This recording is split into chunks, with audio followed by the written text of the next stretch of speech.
স্বাগতম জনাইছোঁ খবৰ 2.0 চেনেলটোলৈ। মেট্ৰিক আৰু হায়াৰ ছেকেণ্ডাৰী ছাত্ৰ ছাত্ৰীসকলৰ কাৰণে আহিছে এটা গুড ব্ৰেকিং নিউজ। তোমালোকে ইতিমধ্যে গমে পাইছা ভাৰতবৰ্ষৰ বহুত কেইটা ৰাজ্যত পোষ্টপন কৰা হৈছে বৰ্ড এক্সামসমূহ, কেঞ্চেল কৰা হৈছে বৰ্ড এক্সামসমূহ। আৰু অসমতো বৰ্ড এক্সাম কেঞ্চেল কৰাৰ সম্ভাৱনা যথেষ্ট বাঢ়িছে। আৰু অনুৰাগ ত্যাগী ছাৰেও লাগি আছে আৰু বহুত ডাঙৰ মানুহ লাগি আছে অসমৰ পৰীক্ষাসমূহ পোষ্টপন কৰাৰ কাৰণে। আৰু যোৱাকালিৰ সন্ধিয়াৰ ভাগত উত্তৰাখণ্ডতো বৰ্ড এক্সামসমূহ পোষ্টপন কৰা হৈছে। গতিকে সেইকাৰণে ইয়াৰ পৰা ক'ব পাৰি যে অসমতো অতি শীঘ্ৰেই পোষ্টপন কৰা হ'ব মেট্ৰিক আৰু হায়াৰ ছেকেণ্ডাৰী পৰীক্ষাসমূহ। গতিকে এইটো এটা সম্ভাৱনা আৰু ক'ব পাৰি আৰু তেনেকৈ, কাৰণ তোমালোকে চাব পাৰা ভাৰতবৰ্ষৰ প্ৰায়বিলাক ৰাজ্যতে কেঞ্চেল কৰা হৈছে। আৰু বহুত মানুহ ভাৰতবৰ্ষত তোমালোকে ভাবিব পাৰা যে অসমৰ মানুহে তোমালোকক ছাপোৰ্ট নকৰে, পৰীক্ষা কেঞ্চেল কৰাৰ কাৰণে কোনো মানুহ লাগি থকা নাই, এইটো তোমালোকে ভাবিব পাৰা। আচলতে বেলেগ ৰাজ্যৰ বহুত ডাঙৰ মানুহ লাগি আছে তোমালোকৰ পৰীক্ষা কেঞ্চেল কৰিবলৈ। আৰু CBSE ছাত্ৰ ছাত্ৰীসকলেও লাগি আছে, সিহঁতেও টুইট কৰি আছে।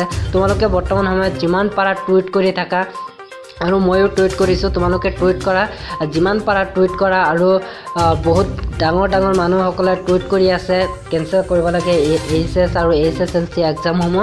গতিকে তোমালোকে ইয়াৰ পৰা ক'ব পাৰি যে অতি শীঘ্ৰেই কেঞ্চেল কৰা হ'ব অসমৰ বৰ্ড এক্সামসমূহ। এইটো দেখাই যাব। ৰণোজ পেগু ডাঙৰীয়াই কৈছে, অসমৰ শিক্ষামন্ত্ৰী ৰণোজ পেগু ডাঙৰীয়াই কৈছে যে 2 या 3 ভিতৰতে এইটো ডেক্লেৰেশ্যন দিম। আৰু তেওঁলোকে এইটোও কৈছে যে যদি পৰীক্ষা কেঞ্চেল কৰা হয় তেনেহ'লে ছাত্ৰ ছাত্ৰীসকলক মাৰ্ক কোন হিচাপত দিয়া হ'ব বা কেনেকৈ পাছ কৰি দিয়া হ'ব। গতিকে এইখিনি কথা যদি সিহঁতে ক'ব পাৰিছে তেনেহ'লে সিহঁতে এক্সাম কেঞ্চেল কৰাৰো কিবা এটা ভাবিছে। গতিকে ইয়াৰ পৰা ক'ব পাৰি আৰু। গতিকে তোমালোকে পঢ়ি যোৱা আৰু কেনেকৈ ছাত্ৰ ছাত্ৰীসকলক পাছ কৰাই দিব বা কেনেকৈ মাৰ্ক দিয়া হ'ব ছাত্ৰ ছাত্ৰীসকলক, সেই সম্বন্ধেও সিহঁতে ব্যৱস্থা এটা কৰি থৈছে। অসমৰ বৰ্ড আৰু শিক্ষামন্ত্ৰীয়ে সেই ব্যৱস্থা এটা কৰি থৈছে ছাত্ৰ ছাত্ৰীসকলক কেনেকৈ পাছ কৰাই দিয়া হ'ব। গতিকে তোমালোকে এইবিলাক টেনশ্যনেই কৰিব নালাগে, জাষ্ট পঢ়ি যোৱা। আৰু এইটো এটা খুবেই ভাল খবৰ।